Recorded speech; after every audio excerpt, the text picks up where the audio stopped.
Government law college Bikaner की online classes में मैं डॉक्टर पूजा शिम्पा एलएलबी सेकेंड ईयर के पेपर पीआईएल को लेके आई हूँ। आज हम पीआईएल के थ्रू महिलाओं के अधिकारों को किस तरह से लागू करवाया गया है, इस बात को पढ़ेंगे। Rights of women through PIL. इसका इस तरह से भी आ सकता है क्वेश्चन कि स्त्रियों की रक्षा या दशा सुधारने हेतु लोकहितवाद या न्यायिक सक्रियता की विवेचना कीजिए।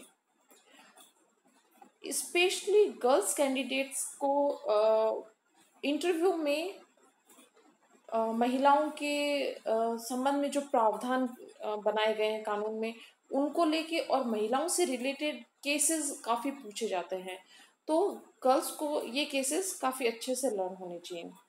और पीआईएल के रिटन पेपर में भी स्त्रियों से संबंधित जो केसेस पीआईएल में हुए हैं वो क्वेश्चंस भी बहुत बार पूछे जाते हैं, तो ये एक इम्पॉर्टेंट टॉपिक है।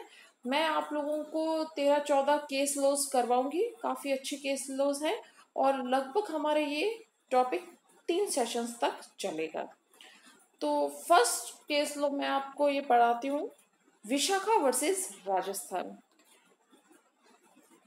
इस केस में श्रमिक महिलाओं के साथ जो वर्क प्लेस पे, काम के स्थान पे होने वाले जो यौन पीड़न को रोकने के लिए मार्गदर्शन सिद्धांत दिए गए थे।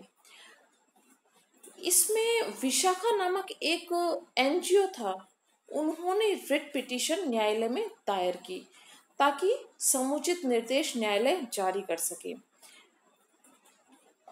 यह केस इसलिए दायर किया गया था क्योंकि राजस्थान में एक सामाजिक कार्यकर्ता थी महिला, उसके साथ सामूहिक बलात्कार की घटना हुई, तो उसको लेके न्यायालय में रिट पिटीशन दायर किया गया था।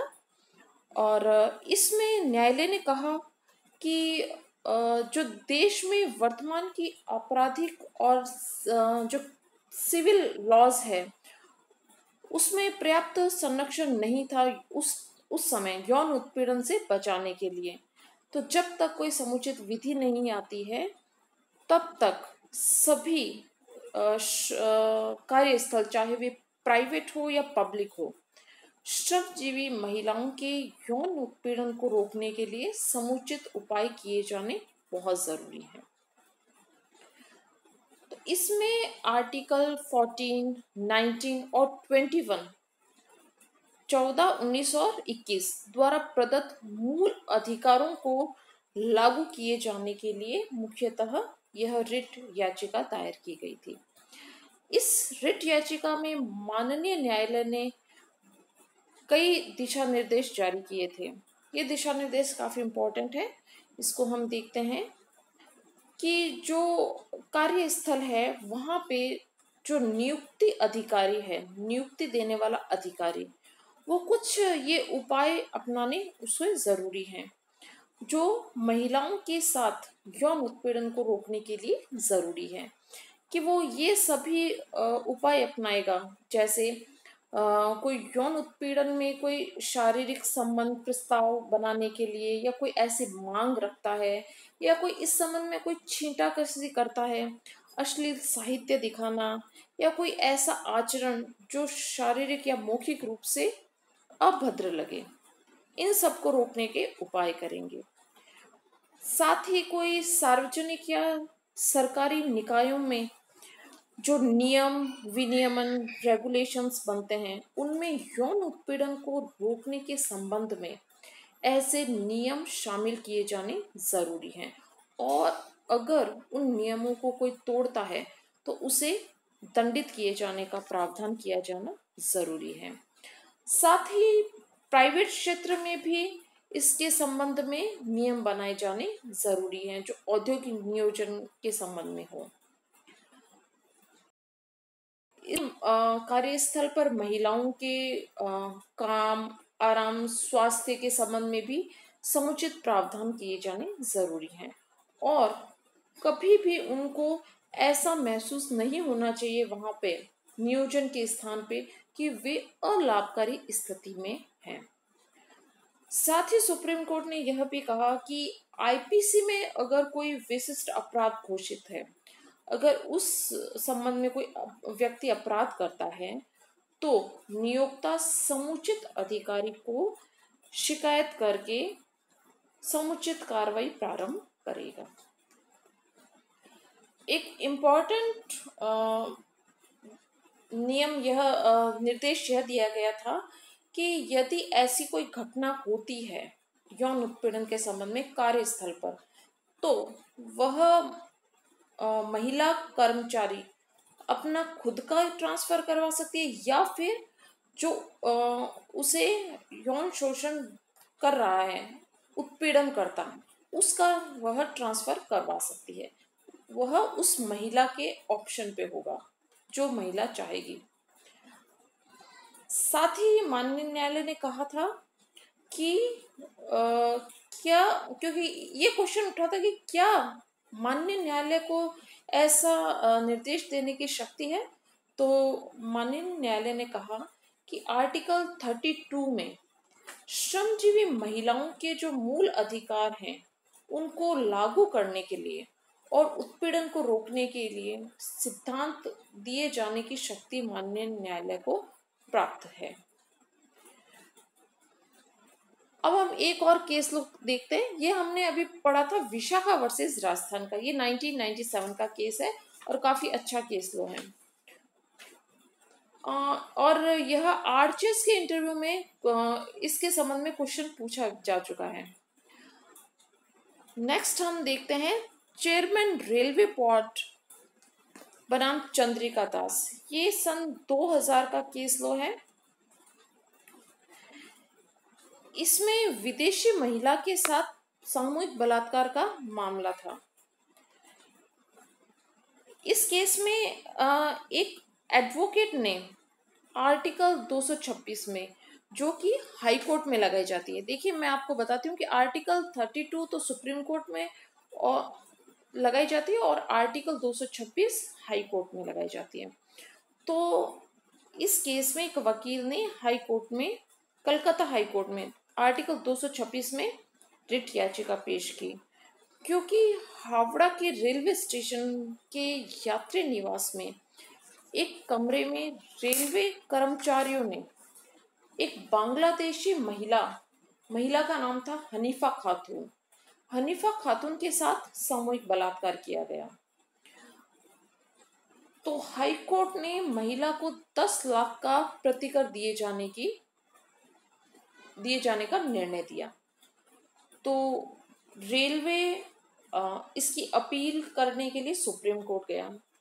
सुप्रीम कोर्ट में तर्क दिए गए कि चूंकि यह महिला, जो पीड़ित महिला थी, वह एक विदेशी थी और भारतीय नागरिक नहीं थी, इसके लिए उसे याचिका दायर करने का अधिकार नहीं था, इसलिए वह प्रतिकर नहीं देगा। और साथ ही उन्होंने कहा कि जो प्रतिकर का दावा होता है वो प्राइवेट विधि में होता है, न कि लोक विधि में, इसलिए उन्हें आर्टिकल 226 में प्रतिकर नहीं दिया जा सकता। तो माननीय न्यायालय ने कहा कि जो रेलवे का भवन था उसमें किया गया था बलात्कार, तो इसलिए आर्टिकल 226 के अंतर्गत यह वाद योग्य है। और क्योंकि मूल अधिकारों का उल्लंघन का मामला है और लोक कर्तव्य के लागू करने के संबंध में है, इसलिए इसका उपचार लोक विधि में भी है। भले ही साथ ही प्राइवेट विधि में भी उसमें प्रतिकर लिए जाने का अधिकार हो, लेकिन फिर भी सिर्फ इस बात को देखते हुए आर्टिकल 226 के उसके अधिकार से नहीं रोका जा सकता। और जहां तक यह मामला आया कि विदेशी व्यक्ति को होने का, तो माननीय न्यायालय ने कहा कि आर्टिकल 21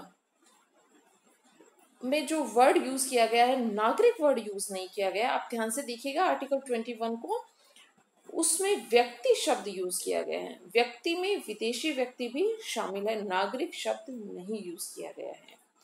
इसलिए उसे एक तो संविधान ने भी अधिकार दिया है उपचार पाने का, और दूसरा यह है कि जो मानवाधिकार की घोषणा हुई थी, वैश्विक घोषणा, उसके तहत अंतर्राष्ट्रीय मान्यता प्राप्त है। तो इसलिए उस विदेशी व्यक्ति को भी आर्टिकल 21 में उपचार प्राप्त करने का अधिकार प्राप्त है। साथ ही हम आज एक और केस लो देखते हैं, गौरव जैन का मामला। Gaurav Jain versus union of India, ये भी 1997 का मामला है। इस केस में वेश्यावृत्ति को रोकने के संबंध में समुचित उपाय किए जाएं, इस संबंध में याचिका दायर की गई थी। एक अधिवक्ता थे श्री गौरव जैन। उन्होंने इंडिया टुडे में एक लेख पढ़ा।